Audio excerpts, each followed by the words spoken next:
जामखेड तालुक्यामध्ये प्राध्यापक राम शिंदे साहेबांच्या नेतृत्वाखाली काय फरक झाला हे असं मला वाटतं की जामखेड तालुक्याच्या नागरिकांपेक्षा जास्त कोणी सांगू शकत नाही। आदरणीय प्रधानमंत्री नरेंद्र मोदींच्या नेतृत्वाखाली 2019 ला जेव्हा मी तुमच्याकडे मत मागायला आलो,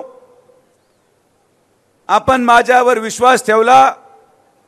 2019 साली जेव्हा जामखेडचा माणूस अहिल्यानगरला कलेक्टर ऑफिसला जायचा तेव्हा त्याला 2.5 तास लागायचे।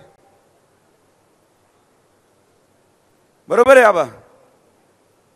2019 ला खासदार होण्यापूर्वी जामखेड शहरातून अहिल्यानगरच्या कलेक्टर ऑफिसला 2.5 तास लागायचे। आज 2024 ला परत एकदा प्रधानमंत्री नरेंद्र मोदींच्या नेतृत्वाखाली तुमच्या पुढे मत मागत येत असताना आजचा जामखेडचा माणूस अहिल्यानगरच्या कलेक्टर ऑफिसला 55 मिनिटांमध्ये पोहोचतो। हे सुजय विखेंनी करून दाखवलंय। आपला विकास कागदावर नाहीये, आपला विकास प्रत्यक्षात जनसामान्य माणसाच्या पुढे केलेला विकास आहे। कधीही कोणी जामखेड शहरामधल्या व्यक्तींनी हे स्वप्न पाहिलं नव्हतं की जामखेड शहरामध्ये 4 पदरी रस्ता पण होऊ शकतो।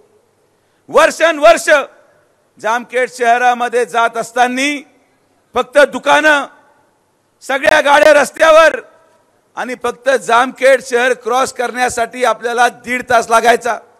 बाजार असला तर मग विचारता सोय नाही। पण आदरणीय प्रधानमंत्री नरेंद्र मोदींच्या नेतृत्वाखाली आज आपण 250 कोटी रुपयाचं फक्त जामखेड नगरपालिके हद्दीमध्ये 4 पदरी काँक्रिटीकरण 50% पूर्ण केलं। आणि 6 महिन्यामध्ये जेव्हा जामखेडचा व्यक्ती या ठिकाणी शहरामधून जाईल तर 2024 ला जी गाडी जामखेड शहरामधून जाताना 30च्या स्पीडने जाते। फडणवीस साहेबांच्या नेतृत्वाखाली जर मला परत 2029 ला साहेबांनी संधी दिली तर 120च्या स्पीडने जामखेड शहरातून गाडी गेल्याशिवाय राहणार नाही। विकास हा डोळ्याने दिसला पाहिजे, विकास हा जनसामान्य माणसांच्या प्रतिक्रियेतून आला पाहिजे। आजही मी आपल्याला शब्द देतो, आज निवडणुकीच्या माध्यमातून केंद्रीय मंत्री माननीय नितीन गडकरी साहेबांच्या प्रयत्नातून शेवटच्या टप्प्यात आचारसंहिता लागण्यापूर्वी आता लोक कुठून जातात? आपण माई जळगावला जातो आणि माई जळगावतून नगरला जातो।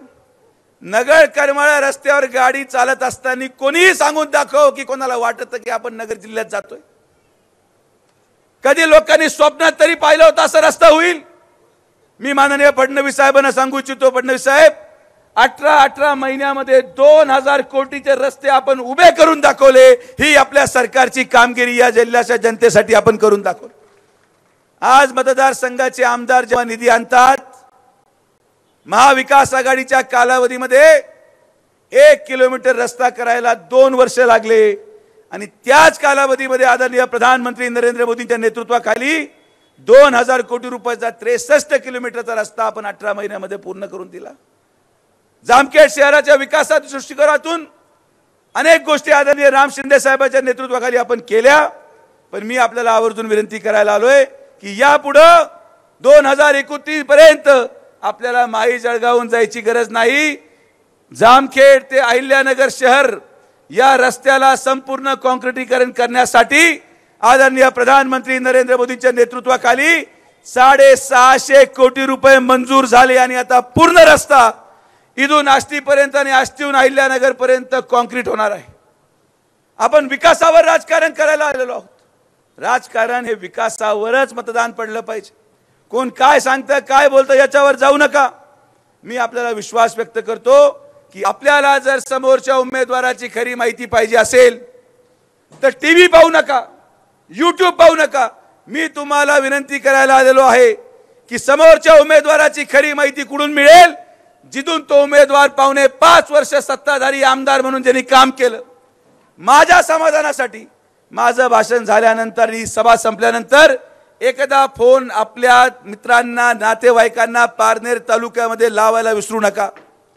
जिथून हा माणूस येतो त्या तालुक्यामध्ये 5.5 वर्ष गोरगरीब माणसांना काय अत्याचार सहन करावा लागला, त्या लोकांना काय त्रास सहन करावा लागला, हे सगळं जर आपल्याला पाहायचं असेल तर एकदा माझ्या समाधानासाठी फोन लावा आणि तुम्हाला लक्षात येईल की हे जे चित्र दाखवण्याचा प्रयत्न करत आहेत त्या चित्रापासून आपण फार लांब आहोत। आज आदरणीय प्रधानमंत्री नरेंद्र मोदींच्या नेतृत्वाखाली, आमचे नेते फडणवीस साहेबांच्या नेतृत्वाखाली आणि प्राध्यापक रामजी शिंदे साहेबांच्या आशीर्वादाने परत एकदा लोकसभेमध्ये मला भारतीय जनता पार्टी आणि महायुतीचा अधिकृत उमेदवार म्हणून मला काम करायची संधी दिली। मला विश्वास आहे आपला अनुक्रम क्रमांक नंबर आहे 3। 13 तारखेला 3 नंबरचं बटन दाबून आपण आदरणीय प्रधानमंत्री नरेंद्र मोदींच्या हात बळकट करण्याकरिता आपण सगळेजण आदरणीय प्रधानमंत्री नरेंद्र मोदींना आशीर्वाद द्याल। पांडुरंगाची कृपा पहा, आपला नंबर आहे 3 आणि 3 नंबरचं बटन दाबून आपल्याला मोदींना तिसऱ्यांदा प्रधानमंत्री करायचं आहे।